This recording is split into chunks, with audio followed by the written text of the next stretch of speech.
And hi everyone, thank you for tuning in to another episode of Holding Court with the Empress of West Hollywood. My name's Enoch Miller, your Empress of WeHo, and we're so excited to have you with us today, yes! We want to do a special thank you to GayLifeLA.com for making all this happen, as well as Kings Road Apartment Homes for this lovely space you see here today. And I have a talented lineup this afternoon, evening-ish, with some amazing people here from an amazing play you guys are going to come and to know and love like the rest of us have. So we want to say hi to Dominique over here and Adam. And these are both amazing actor and actress. And I always have to be careful not to say actors because I'm like, no, it's actress, it's actor.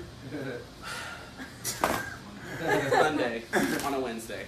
But it's really great because the play is really kind of, I mean, I'm always a sick sense of humor kind of person, so I love dark comedies, and I love it when they kind of have this really esoteric kind of vibe, but are still really intelligent, but funny, and just completely insane. So I'm really excited for the lineup you guys have here for this. So those of you who don't know, it's called Laughing Wild. It was written by Christopher Drang, and they're going to be showing it here June 7th through 9th. Which is going to be the weekend of Pride. So if you guys want to check it out before Pride, they're going to be filming on June 8th at 8 p.m., June 7th at 8 p.m., and then June 9th we'll have two viewings from 3 p.m. and 8 p.m. as well. So you can go check it out at laughingwildonstage.com and get your tickets. So, welcome. Thank you so much for being here. And they did this on such short notice. There are such troopers to be here today, so I'm so excited to have you both. We're going to get right to the beginning from birth and get to know you guys a little bit better so that everyone can kind of get to know who you guys are as individuals. So we'll start here with Dominique, who was born and raised in actually La Jolla, so you're a California girl. Southern California, Southern California baby! Soho! And what was it like growing up for you in LA compared to moving to New York and starting studying and acting in your career over there at Princeton? Yeah, so I grew up in La Jolla, which is like right along the water, right. So I always like love to surf, love to be near the water, and then for college I decided to go to New Jersey. Totally different sort of atmosphere. Adam's kind of used to the weather and things like that. He's from New York. Right. But I did college in Jersey and then got a fellowship in New York to work for a nonprofit, and I was like giving up acting at that time. Oh, wow. And that lasted like literally a month. I like closed my summer stock theater job and I was like, and now off to do nonprofit work forever. And then the next month I was Olivia in 12th Night in like Yes. Yeah, so I did that. Better. Oh my gosh. And so I'm going to switch to the vice versa for you because now you live in Los Angeles. Yeah. And you're originally from New York. Yeah, we totally switched places. Yeah. So they were like passing, the planes just went by in the night, just like over that. But for you growing up in New York compared to moving here in LA, what was kind of the difference for you on that? Oh, it's apples and oranges. I love them both so much. What I love about LA really is just it's so easy to have like outdoor experiences here, and it's a really big open skies. You know, I grew up in Manhattan, so you've got like a sliver of sky. But you know, they're so different. But I love them both. But I really love living here. Oh, I can imagine. Yeah. And then, so I'd love to talk about your guys' Princeton experiences because they're similar but a little bit different. Obviously, I mean, you guys have a similar major as well, or minor. We would actually have the same major and same minor. Okay, so both of them. Okay, even better. So, and did you both discover each other while you were doing and pursuing acting, or was it classes mostly? This is a really cute story. Do you want to take this? So we were both, it was like the first week of college, and we were both in the same like house, I guess. Yeah, same dorm room. Yeah, dorm hall. Yeah. So I was listening to this like incredible music coming from the lobby area, and it was this incredible piano piece, like concert level. Wow. And I am like a huge fan of classical music, so I like walk into this beautiful lobby area, and there's Adam like playing and being so like brooding and like intense and like. It was so like perfect, and I was straight then. He was super straight. So I just walked over to him, Okay, we'll go with that. Sure. I was like, "This is amazing. What's your name? I love this. Please continue playing this song." That's fantastic. That's how we met. And it's great. And I mean, you guys have done a ton together as well as a lot of stuff separate as well. And it's really fantastic to kind of watch through your career and see the different aspects of it. Dominique, you're done stuff with the American Conservatory Theater right now, as well as a matchmaker. So, ladies and gentlemen, if you need help finding love, call her. Yes. Just call her. Just go to it. But I really, and also, I mean, as well, I mean, you have such a diverse background too. I mean, you're also both academic tutors. You do French, Spanish, and... French and Spanish mostly. Mostly, but, okay. Yeah. Mm-hmm, and then what specifically do you academically tutor I tutor everything from 7th grade to college. Oh, wow. Except for like advanced math, like past calc I'm not going to touch, and I don't Past calc? You can tutor calc. Well, ish. I have Wow. yet to, but I could. Like, my bread and butter is like up to trig, but I do mostly like history and English and science and math up to that point. Okay, and I mean, it's not easy to do any of that stuff exactly because it's just, first of all, it's just a big repertoire is always great for an actor or an actress as well, but also having just kind of that fundamental background of being able to rest on something else and not just solely paranoid yourself with having to do an acting gig every 5 minutes. You know what, actually, like I had a moment this week because I've been teaching while doing this whole show. I have to keep teaching. Right. And a student came by my apartment the other day, and I was so stressed out with the things we were doing from the show. And he got there, and I was so agitated. I was like, I should have canceled. And by the end of it, I felt so much better. It really allowed me to, for an hour and a half, think about just what we were doing. Right. And of all the day jobs I've had, and I've had all of them. I've been a bartender, an Uber driver, office assistant. Like I've done it all. And this is my favorite because it's so stimulating. You know what I mean? Because I improve as I teach, so it's really very amazing. Well, it's probably an intellectual distraction for you both to kind of step away from having to be a character and really just kind of let loose and actually enjoy seeing someone succeed from you sharing something with them. I actually nerd out. Oh, I am taught this. I learned so much new stuff. I absolutely love it. I think both of us are rare in the tutoring world because we really do love it. Okay. Yeah. Really, I mean, I love teaching, and I actually teach acting in various places, but like from kids to adults as well. So it kind of keeps me fresh, like the teaching muscle as well. That's really fantastic. And again, it's good to have because I mean, you always want to help bring up that next generation of young actors and actresses to help them improve the craft and really shine. I mean, a good teacher always wants others to succeed as well as themselves. So that's really exciting. And we're going to touch on a couple different projects you guys have done separately before we really dive into Laughing a While. The box show, Dominique, that you've done is a one-woman show in which she performs over 25 characters in the confines of a box. It is a 3x3x2 cupboard. Now, when I first saw the pictures for this, I was like, okay, this is just like cute comedy, like, she's in a box, fun, yay. Then I read the description, like, what? She's in a box. So how the hell did you make that work? So I actually started writing the show when I was in graduate school, and they gave me like 2 weeks to sort of write my own show. And the room that they assigned me had like a little cupboard inside the wall, like a little AV cabinet. And so I just crawled in there to think, and then I like thought, let me just do the whole show from in here. So it started from that, like I wrote it in like 12 days, and then it sort of has grown a little bit. I constructed a box, brought it out to New York, and I've been doing that show. I've done it a bunch of different places, and it's now 80 minutes, and there are technically 30 characters. So I'm inside a small cupboard for 80 minutes. And I mean, you've gotten some really good recognition. I mean, you won Overall Excellence Award for the solo performance at Fringe New York City. Yeah. Best Comedic Script on the United Solo Theater Festival. And I mean, those aren't some... I mean, again, theater, if you know theater, those are some big recognitions. They don't give those things out very easy. And you just do so many different characters, men and women, couples, stuff going on at the same time. Was the concept, is that derived from just like friends or current day situations, or is it just completely just out of left field? It's really from all the weird facets of my mind. Okay. Like, I wrote a sketch inside of the Trojan horse where the doors open and close, and I'm like 7 or 8 characters that are inside of the horse before they reach Troy. And that sketch, I wrote it once, never rewrote it. It's like, it just like came out of me because I'm such a huge nerd.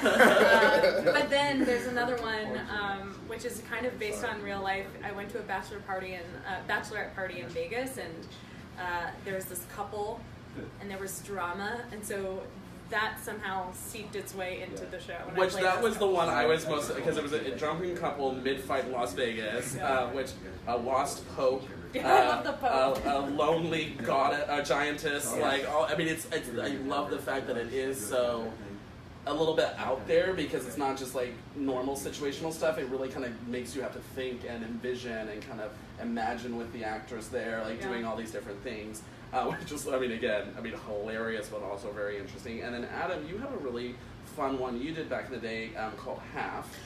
Actually, it's funny you should mention that. The Half was... I'm sorry, let me finish. No. I want you to tell me about it. No, tell me about Half. Well, Dominique directed that. Actually. Really? Yeah. That was the last time we collaborated. I think so. Yeah. It was an amazing show. It's a two-person show. I love my two-person shows. Yes. It was written by our friend from college, Becca Forsman. And it's called Half a Divorce Farce. It was about a king and queen divorcing and how that affects the rest of their household. Right. And what was amazing about that, and it's actually come in very useful in Laughing Wild, is we played 3 characters each. Right. And often, it was usually 2 characters, but sometimes 3 at a time, sometimes 6. All of them were in the scene. Right. So we had to develop this switching language where we'd change our bodies, we had these like go-to poses and everything.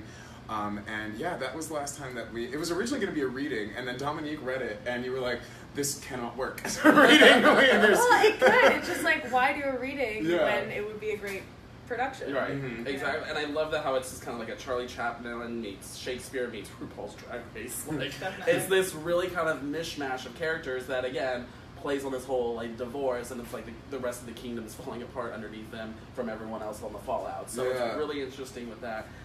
For the two of you, and I'll kind of go back and forth on this, I kind of really want to know why theater.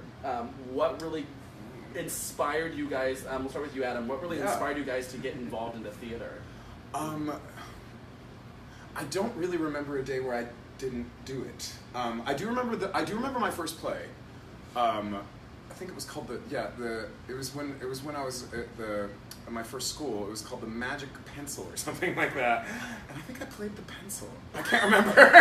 Big role. He was playing straight as the pencil. Okay, again, moving on. I think that was my first play, but I've been doing it ever since I was like, I think 8 or something. Okay. It was 7 or 8 was my first one.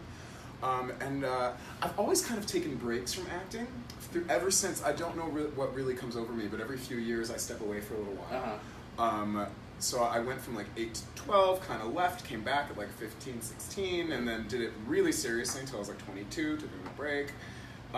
So this is kind of what I do. and I came out here to LA, and I did a lot more dance than I expected. Yeah. And so now I'm ready to get back in there. But for me, theater, I just, I love to talk.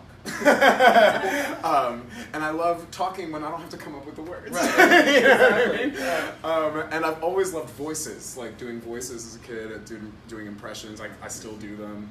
My friend Alex is a pretty good impression of me. I always love hearing impressions like that. But yeah, that's for me. I just, to me, I can't really imagine a version of myself where there isn't theater in my life. Yeah, and you had an interview you did a while back where someone asked you a similar question. You said theater is an ultra deep space from inception that you build cities in your mind to where you put all these different aspects of creatures and adventures and all this fun stuff. Wow. And it really just pours out to becoming this kind of fun adventure of a mind. And so I really love that kind of description because I feel like a lot of theater is like that for many people. Dominique, what about you? Why theater? I really tried not to do it. Okay. I gave it my best shot, and I failed. Kept pulling me back. Well, my parents are in medicine, so my dad was a doctor and my mom's a nurse, and they simultaneously run a small theater company out of our house. So my dad's a playwright, my mom's a director, actor, and producer. So I was just always going to plays. I was probably around 7 when I played like a singing lamb in one of their productions. Dominique and is phenomenal opera singer. Oh no, I saw a couple of your videos for your music. It's really, really good. Thank you. And especially opera, that's not easy to do at all. I mean, you have to first of all, you have to have the pipes. Secondly, you have to have the talent. And thirdly, you have to have the patience. That shit's hard. It is hard. It's in a different language. It is hard.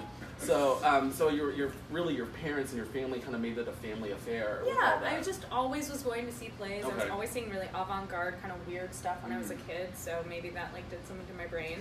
And yeah, but I decided not to apply to conservatory. I was like, I'm going the liberal arts track. Okay. Like I said, I tried to give it up. Right. And then when I was in New York, I started booking, like I booked 12 things in a row wow. of like things that I went out for, and I was like, this isn't normal. This doesn't have to do with me and my talent. This is like a sign, like I need to just, this is what I want to be doing. So I applied to graduate school to get my MFA. And that's when that moment of like, oh, professional, yeah. I'm going to do this full time, right. this is going to be my focus, was a really nice shift in my mind, and it felt like a weight has been lifted. Yeah. Because, you know, when you don't know what you want to do with your life and you kind of like a lot of yeah. different things, yeah. it can be hard to like root yourself. And then when you just decide, like, no, I'm going to jump off this cliff, and I'm going to be a cliff jumper, and that's what I do. And oh my God, I can freedom fly. in that. I'm going to hit the rocks. And it's true. I mean, it is true. I mean, sometimes you do have to take that leap and really just kind of trust your instincts and kind of go with it. Just do it. So for the two of you, and then Dominique, I'll start with you first. What kind of theater speaks to you? Like what really inspires you as an artist when you see other productions and other plays? I've always loved documentary theater. I think the reason I love that form of theater, which is based in kind of truth or manipulating actual texts that exist in the world right. to make it theatrical. I think that I like it because I think the power of theater for me is people coming together right. into a room and having a shared experience. Right. Like, so that type of theater I love. I love Shakespeare. I absolutely love improv. That is my religion. Yeah, I can see that for sure. So I've been doing improv for like 15 years at this point. And it's definitely something that I just have to do for myself. So those are kind of some of the influences, and you know, opera. Just I love that. So. And then Adam, for you, same thing. I mean, what kind of theater speaks to you and kind of inspires you as an artist? Well, I'm a huge Shakespeare fan as well. That was my first training programs were Shakespeare programs. So I just from the get go, I just love it. I love. I'm just basically one walking dad joke. I love puns, wordplay, and Shakespeare is like the master of that. It's true. So it really is. I love Shakespeare. I'm a big fan of the Greeks as well. Okay. We took this amazing class in college together about Greek theater, and I don't know. I love the grandeur of it. Like these characters who represent an idea in addition to the people that they are. But also, I live for Chekhov. I did Chekhov. Really? I live for Chekhov. That's kind of when you start seeing the birth of subtext in theater. Oh, okay. When characters start saying things they don't actually mean, right? Where the line, it's underneath the line. Right. And so I live for that, and absurdist. Yeah. I love absurdist theater. Things that you're just like, why? But yes! You know what I mean? Like, why does it work? But I love that it works. But it's great! Yeah. And I love the opportunities where you can turn things on its head. Right. My last role in New York, I played Lucio in Measure for Measure, which I've been wanting to do for ages. The play itself. But I got cast in a role I didn't expect. I was expecting to be... The Duke. He's always the Duke. I'm always the Duke. He plays so many Dukes. I've done like 6 of them already. So I was expecting to be the Duke. Every time there was a Duke in a show, it was me. Typecasting. Yeah. And then I got booked as Lucio, and I was like, what am I going to do with this part? And then I approached the director, and I'm like, this is kind of the angle I want to go. And the review said it best. The reviewer, I'll never forget it. She said, while Shakespeare may never have imagined his characters in what can only be described as a Pauly D. Jersey Shore version of Lucio, it certainly works.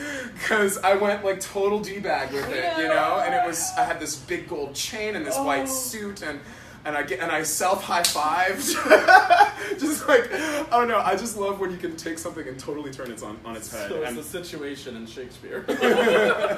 Love it. That's really, but again, it's always fun to see actors and actresses take roles and really put their fun spin on it. And because sometimes it really takes not necessarily mundane, but a repetitive character and gives new life to it. And it's always really fun to see those little nuances that are a little bit different. You're just like, I've seen this play a million times, but I like this because this was unique, or this was fun, or this was interesting. So that's hilarious. So a little bit just talking about roles you would love to play. What is maybe like a couple of different roles either of you are dying to do? I don't know. Like, is there either in theater or in television? Or like, what would be one play or role you would specifically want to do? Start with you, Adam.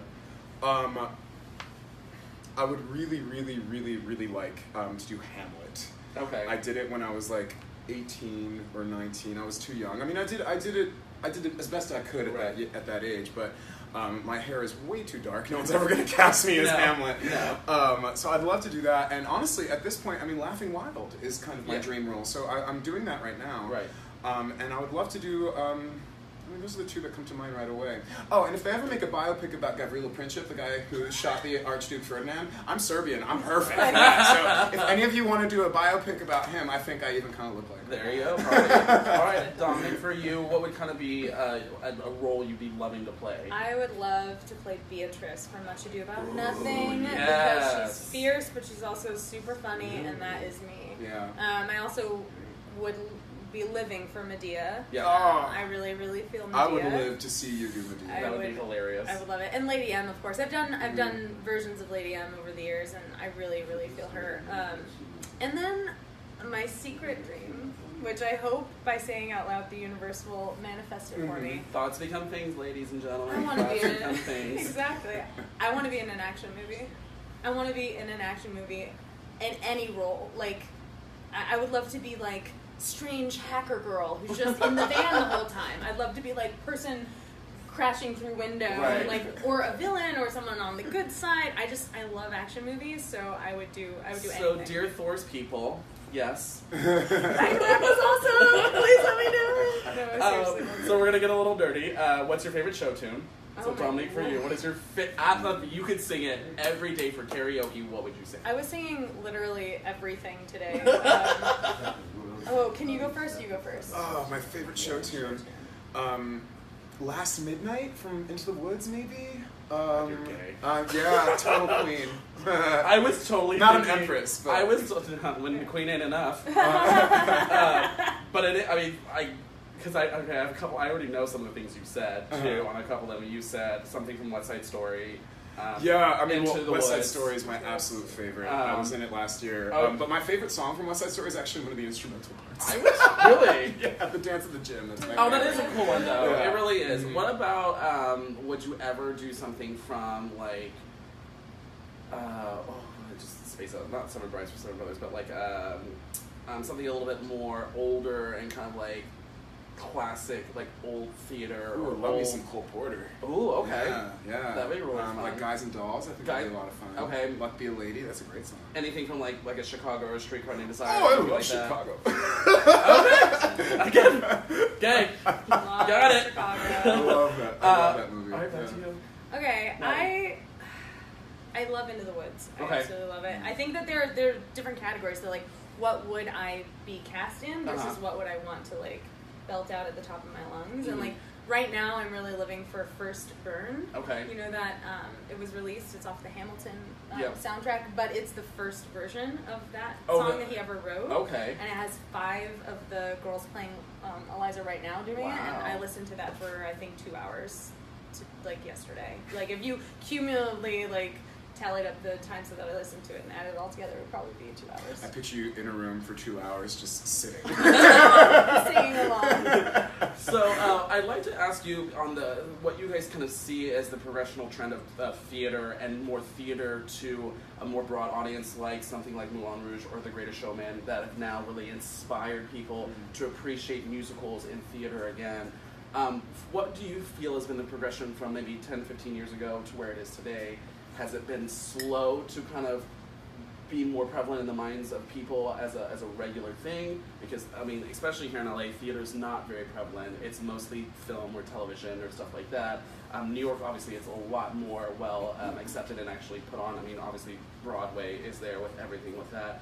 But for just overall across the board, what do you guys kind of see? Has the trend been progressing steadily, slowly, or has it been really kind of taking up steam and really pushed forward the movement?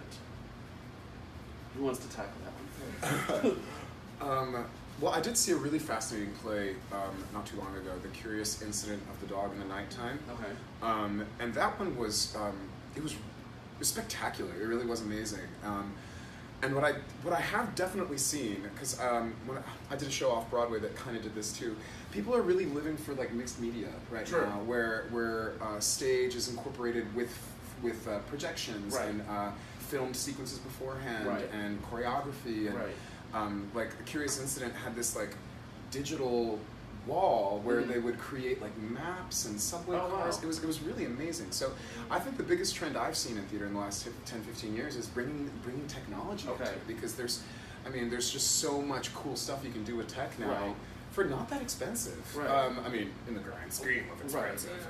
But that's the biggest trend I've noticed, I'd say. True. Yeah. And I've definitely seen that a lot more now, especially with the stuff with screens back in the, like, you know, whole sets really being very minimalistic to like a couple chairs or a couple desks, and everything else is done on the screen behind them, to where it sets the entire atmosphere, and really everything else is small, like a rug or a chair or a light, and it's bare minimum on actual physical set, but the backing and the lighting and all that other stuff is just so much more enhanced. Yeah. For you, Dominique, what would you say kind of has, I mean, the progression has their, what do you see has been the biggest part of that? I think that in regional theater right now, because where I did my MFA was a regional theater, people are struggling to connect with a digital age audience. Okay. But I think that actually, if you market to people and make it more of an event, that's what I'm seeing with at least marketing theater and actually producing theater is like, it's an event that you go to and you participate in versus a product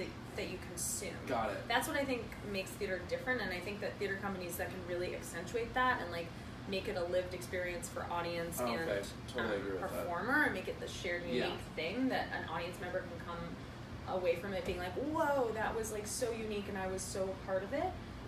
I think that's kind of how theater is going to stay relevant. And I kind of see something of that a little bit bleeding into like movie, and it's, I mean, not to get so much crap for saying this because I'm such a nerd, but the only place I've ever seen that's really put that on hard is Deadpool, where he actually breaks that fourth wall, engages the audience, makes it to where he's literally sitting up there and talking. I've seen a lot of plays do that now too, where they will get down, get on the floor, get in their faces, and interact as they're a part of the street people, as they're part of a crowd, and really engaging the audience on a physical level, and really kind of making them feel like they're a part of the actual production itself. Yeah. And it is, I mean, you're right, that whole engagement is really going to be what kind of just takes us away from all the things we see and lights and flashing around, and really drive us and pull us into that. And I think they need to do more festivals.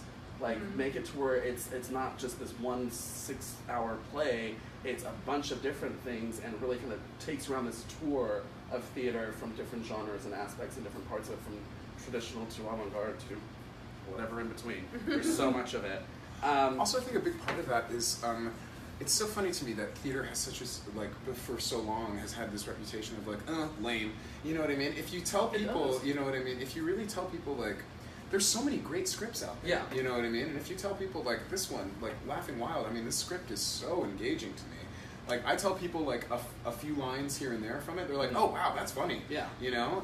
I really just think people need to be introduced to the right thing, you know? It is. And, I think a lot of times it is true. I mean, I think a lot of people don't really connect the fact that you'll complain about sitting 2 hours watching the theater because you think it's boring, but you'll sit another 2 hours watch a movie, and you think in the theater, and like it's not the same thing. It is exactly the same thing. One just happens to be two-dimensional, and the other one, unless you're in 3D, and then the other one is really engaging. So I mean, I think there is that little bit of a disconnect where they don't really understand.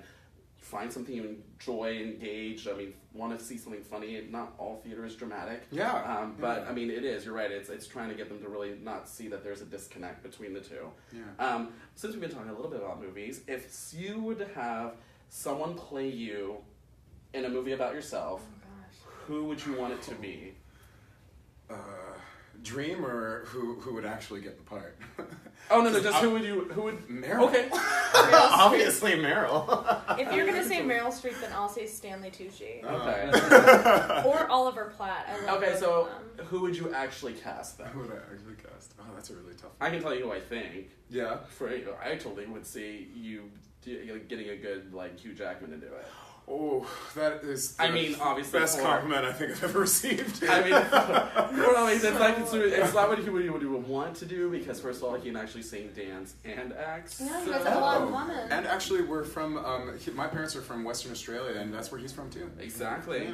Yeah. Jeez. Yeah. And Actually, Hugh Jackman. Hugh Jackman. That's my answer. And then for you, would it be some would you want someone that's a little bit more funny, or would you like someone that could do funny and serious? I think funny and serious would be great, but I think I'm more known for my comedy, so I'd probably pick a comedic actress. I mean, people tell me that I don't think I look like her, but people tell me I sort of act like her, Julia Louis-Dreyfus. Oh, so I'm a huge fan of totally. hers. I was gonna say somewhere in finding an actress is in between an Amy Schumer and an Anne Hathaway. I was gonna say Emily Blunt. Ooh, I like love that. all of them. I I do think like that all of I would that. have to lose a lot of weight for them to play me in a movie about. Not Amy Schumer. She's That's all about true, body she's killing positivity, it. and she's She's killing it. and especially the whole "I'm Pretty" one. It's all about saying screw you, I look damn good. She does too. And I think a lot of that, especially for women, it's becoming more of a women's scene now. Yes. And a lot of if you just watch the Oscars or anything, it's women across the board that are really taking the spotlight, and it's looking amazing,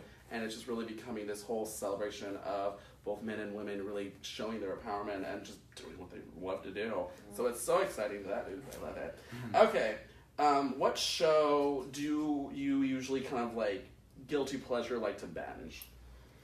Guilty pleasure. And it can be an actual play that you like to watch. A lot of times, I love to see Phantom every time it's around, or I'd love to go see Book of Mormon every time it's around, or Kinky Boots. If you had one, you could guilty pleasure. Play? A play or TV. Oh, A play or TV. okay. I mean, whichever. If it's in town, you're oh my god, I gotta check it out. Guilty pleasure.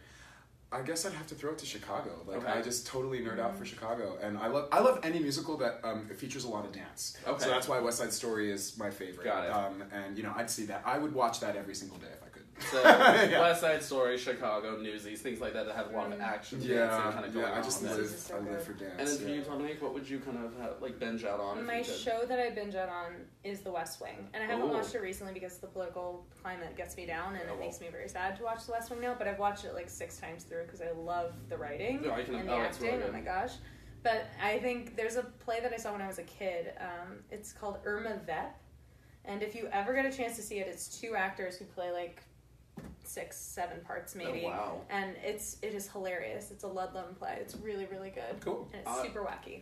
You guys, and I don't know if you've ever seen it, but you should. It's a British comedic actress. Her name is Catherine Tate. Oh, I live for Catherine Tate.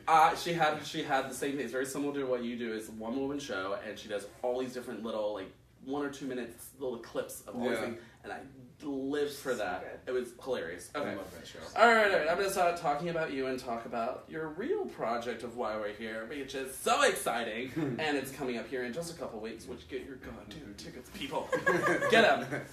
It's called Laughing Wild, and so I'm going to give you guys a little short clip of what it is, and we'll kind of go into depth a little bit, but it's a dark comedy, an absurdist drama, naked confessional. There's question marks here, that's why I'm doing it.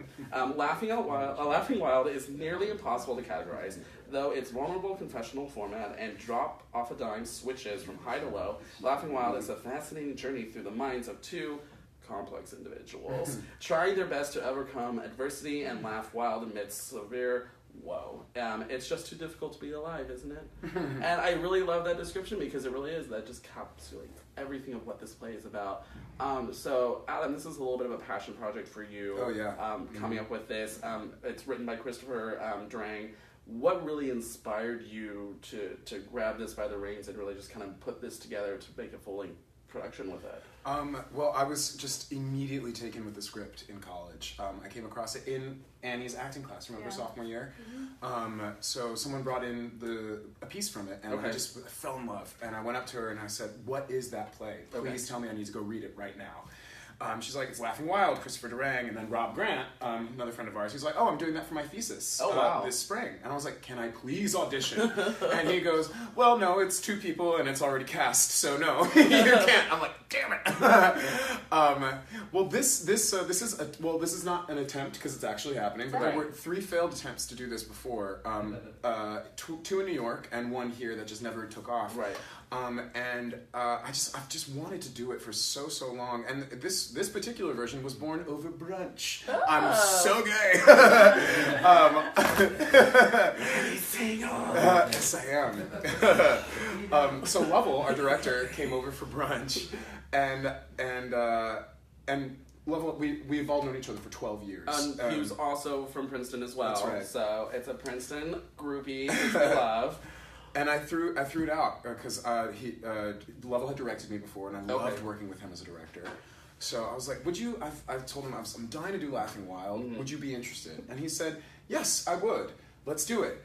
And that's when I knew I could do it, because you don't know Lovell, but if Lovell Holder says he's going to do something, it is 1,000% going to happen. Oh wow! Okay. He's just so reliable and so thoughtful and just so smart. So once I knew I had Lovell in my corner, I was like, okay, I've got a team member who can actually help me make this happen. Right. And then we started approaching gradually other team members. We approached Dom, who took the role immediately, which was awesome. Thought we were going to have to convince you. You're like, yep. I'm like, oh, great. Like, done, yes, easy. Like, and basically, one of the reasons that I'm just so passionate about this is that I want to show the LA arts community here what I can do. Right. And this is like the ultimate opportunity to do that. For sure. And it's, I mean, the nice thing, it's not a huge, well, I mean, it's, you two is just the cast, but I mean, it's a small group of everyone together, working together, because you have John from the stage manager, Joshua, who's doing marketing, Taylor, who's doing the graphics, Jabardi, who's doing your photography, Tommy for lighting, and then Eddie for web design. So it's this nice little team, which makes everything so much more efficient with just like getting things done, and not having to deal with this entire production of people.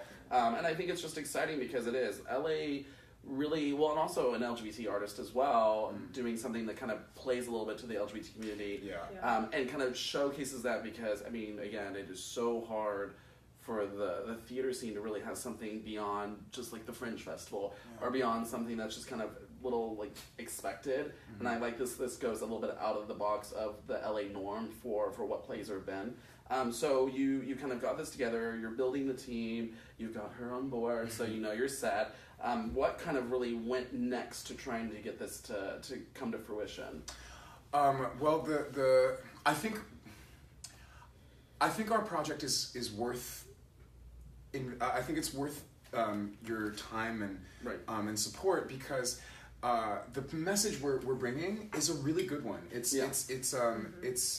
about staying hopeful, learning to laugh when things are horrible. Right. You know what I mean? And we need that so much right now. Yeah. What I tell people is the voice of the show is essentially Jon Stewart, you know, from The Daily Show. Yes. Like, all this is so wrong. Isn't it kind of funny? You should agree with me. Why don't you agree with me? That's not like actually very accurate. Yeah. So that's kind of what the show's about, and I really wanted to bring this show to the community. And I also really wanted to tell this story myself, because I think I'm so drawn to the character because I see myself in him. Yeah, you know, I can totally see that. And I found this script, and a lot of what he does is describe his journey to accepting his homosexuality. Right. And I found this script as I was gradually coming out. Right. So for me, this has just been it's been a huge empowerment tool for me. Yeah. And so I guess the next step was really just trying to get people excited about it. So we had a reading in January. Okay. And we invited about, I think we had like 17, 18 people at the reading. Oh, wow. To, say this is what we're going to work on. Yeah. And we invited designers, some of whom are now part of the team. Right. And just members of the community to get them excited about it. And that's when I knew people wanted to see it. Right. Because at the end of the reading, I think everybody loved it. But what was so funny was watching like 80% of the crowd go out and be like, that was so funny. And then 20% of them being like, that was so upsetting. But I think that's kind of what good plays should do, is like you polarize people a little bit, where they either love you or they hate you. There's usually nothing in between, which is fantastic. And your part is actually really nice. Dominique, it's a woman who's sharing her thoughts on life, spirituality, sexual health, mental health, and then just like having been institutionalized several times. Yeah. How did you come to relate yourself to this character? Obviously, there's different things that, I don't think she's been institutionalized, ladies and gentlemen. We'll check on that later. But like, how did you kind of grow? Was it very easy to fall into this role, or did you kind of have to take a minute to really figure out how she adapted to you? It was very easy to fall into this role. I'm still falling into it. I haven't had the script as long as Adam's had it, but I really feel her. Mm-hmm. You know what I mean? Like, I really, really, really do. And I don't know if it's coming through in rehearsals yet. Oh, it's absolutely coming through. I love her. Mm-hmm. I get her. I live in New York. I know what that life is, and I know how on those days can just be your days to lose it. Right. You know what I mean? And I think that it is a uniquely New York-ish show in some ways, because the characters are very rooted there, and there's absolutely. a sort of mania that exists in everyday New Yorkers that everyone has. It just that's the pulse of the city. But it's like meth. yeah, New York is like meth. It's the meth of cities. But I really love her because she's in a lot of pain, and she is grasping for connection and for humor, and she uses humor to kind of get through, and I really relate to that. So I really, really love her. I also just love Durang. I feel like every time I've been in a Christopher Durang play, it just like fits my mouth. Which ones have you been in? The Actor's Nightmare, and I've done a lot of stuff in grad school. Oh, and yeah. stuff. Mm-hmm. But I was in the Actor's Nightmare, and it was like I just love his work. I really get him. And there's a lot of them where it's like, it's very hard to find a writer where you just like, you connect. Yeah. Like, it's and it's just like, it falls right into like, oh my god, this is me. Yeah. Was this made about me? Like, were you watching my life? So you kind of, so it goes, it's 3 different parts. I believe your part's first, and then yours, and then it's like kind of a combined-esque, and like, so kind of walk us through what people are gonna, like a general overview, what people would experience as they watch the whole play. Sure. So do you want to describe a little bit about Act 1? So Act 1 is just me, and it's a 30-minute monologue of my stream of consciousness.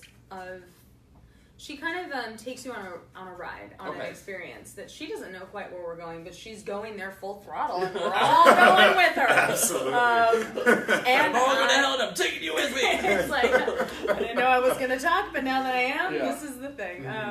So but you really get a sense of what sort of drives her and how much she's seeking something, and then you get his perspective. Yeah, and my character is actually shows up to give you a talk. About because it was written in the 80s. Right at like the height of like the new age self-help kind of movement. Got it. So he's there to basically give you a self-help talk and fail miserably. So he basically he's talking about his experience trying to overcome the stuff that he's been dealing with his whole life, and trying to be a much more positive person, having been so angry and negative his whole life. And I can relate to that journey as well.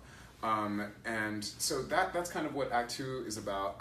And Act 3, so their relationship to each other, you learn throughout the show, they had an encounter together. And then in Act 3, you kind of see them, and it didn't go well.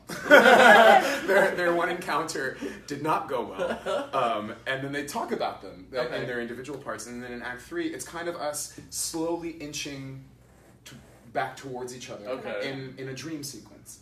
So we appear in each other's dreams, and I'd say, I mean, by the end of it, we talked about this the other day in rehearsal, like, if in a perfect world, these two would be great best friends. If only they could just meet somewhere in the middle. And that's kind of what Act 3 is about, is trying to reach out to somebody when you feel so isolated. And I think that's, part of that's why it's structured the way it is, because we have to be alone for our parts to make sense. They're so lonely. They're so they're just so in their own way. You know what I mean? So human. So human. That's exactly it. So in their own way and so human, because that's what we do all the time. Just a little bit, and it's really interesting because of the fact that it does pull this kind of it makes you think that they're talking about 2 totally separate lives, that they're actually, these lives are a little bit intertwined, and you find out how it is, and so it is really interesting how that all comes together. And then just the drama between it all, which is phenomenal, and it's so funny to do that. So you kind of like develop these characters to getting in on there. You guys are doing through rehearsals. What's kind of next steps now, right before prepping for the 7th through the 9th? Like, is there anything final you guys have to get done? Is there any other little things you guys are working toward to kind of wrap up before actual showtime? We're in pretty good shape. As far as preparations go. Good. The biggest thing we need is people to come see the show. Come see, spend your money, honey, come see the play. But we've got some more materials coming out. We will have a new trailer. We have one trailer already. Well, I have a question about that. We'll get into that in a second. Okay, so we'll have another one in a few days. Okay. So wrapping that up, and costume fittings, and that's pretty much it. Okay, so you guys are pretty much on track, ready to go, and just kind of really just cleaning everything out, making sure it's all battened down, and then ready to go. Lovell and I have been working on this since October, so we've had. Okay, so you've had time. I'm newer. I still gotta memorize those 30 minutes. But it's coming. It's coming. So the little trailer's out, which is cute. It's like 50 seconds, like 30 seconds. It's really nice and short, but it's this great little pan in.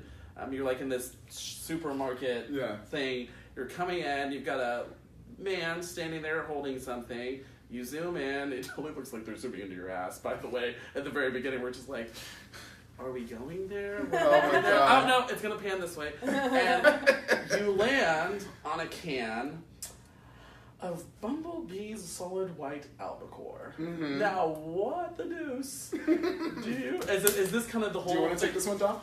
It's a lot about tuna fish. It's a lot about tuna fish? Yeah. Okay. It's what I want, baby. That's what he's got.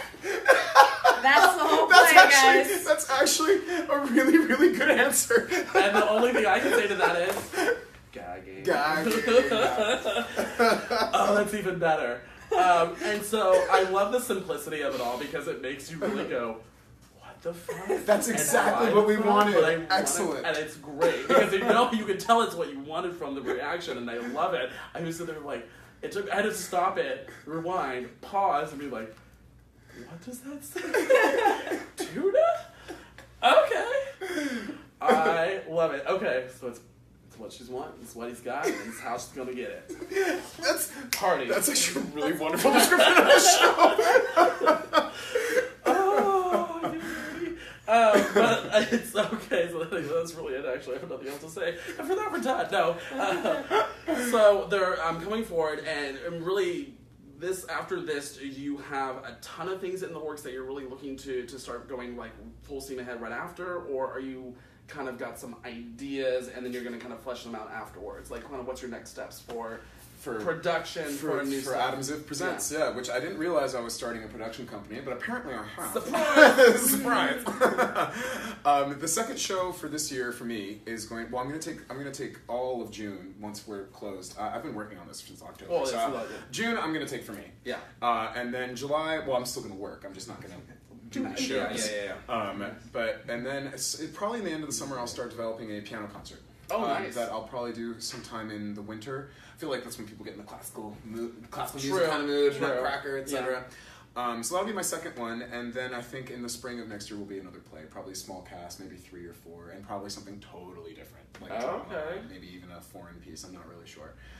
But yeah, that's what's going on. But yeah, I'm gonna aim to try to do 2 projects a year. Okay. Oh, that's really. I mean, and honestly, that's good to give you roughly almost 6 to 8 months to plan something, because then you have enough time to not feel rushed. That, and also like this was my first time doing it, so I'm like steep learning curve. Yeah. I'm figuring it out. You learn by doing, just like anything. For sure. But next time I hope it will be a little bit easier. Okay. Yeah. So I say, I mean, if you are going to do something in winter, especially winter in LA, do it in just a pair of shorts or skinny Speedos and sing. Never play piano. If it works for the shirtless violinist, it can work for everyone. And then for you, Dominique, what's kind of the future look like for you after this project? Well, I'm going back to Chicago where I performed the box show in April. Okay. So I closed that, and then they asked me to keep the box there and come back and be a part of a comedy festival at I.O., which is like one of my favorite places to be. So I'm going to come back and do my show a couple times there, and then figure out what's going on with the solo show thing, and then hopefully do another play. Fantastic. Or star in an action movie. That's really that's my goal for Thor's 2019. people. Enough said. So no, we're really excited to see what's going on for the future with this. And then, ladies and gentlemen, if you did not hear it for the umpteenth billionth time, go to laughingwildonstage.com to get your tickets. June 7th, 8th, and 9th. All 3 days have showings at 8 o'clock, and then on the 9th it's at 3 and 8. So make sure you check those out. It's going to be a lot of fun, and it's at the Los Angeles Theater Center, downtown Los Angeles on Spring Street. So you can go check that out over there. And if you feel like that's a long drive, just go up and take the train. It is super easy. Mm-hmm. It costs you $3. It's $1 there. Wait, $1.50? $1.50. So, easy. And also you can check out these lovely lovely people here today. Sorry, Peanut Gallery got involved. And go and check out, you can see Dominique on all her stuff. It's Dominique, what's your actual website? I had it here. It's just www.dominiquesalerno.com or theboxshow.org. Yes, that's I found my notes. And then you can go see her obviously on social media as well, Facebook and also LinkedIn, and you have a bunch of stuff where all your information is for all the stuff you're doing as You're well so too. good. I'm plugged in. Thank God for internet. You have nothing to hide from me. And then Adam, you can go check out Adam as well on Adam Ziv. And then social media, I think it's just Adam Ziv. Yeah, Adam Ziv on Facebook, Zivkoface on Instagram, Zivkoface. Yeah. And my actual personal website will be back up probably next week sometime. Yeah, I tried to find that. It was hiding. She heard about the interview. That's what it was. I know, I didn't hide anything. Blocked! No, but thank you guys so much for being here today and sharing this. Go checking out Laughing a Lot. It is going to be such a great time and so much fun. And really, I mean, it's hard to find a good theater in LA, so you have good theater right here, so go to it. Thank you again to GayLifeLA.com for making this happen, as well as Kings Road Apartment Homes for the beautiful space you see here today. My name is Enoch Miller. I am signing off. Done. Thank you so much. Bye. Thank you. Bye. I want to make him push the button.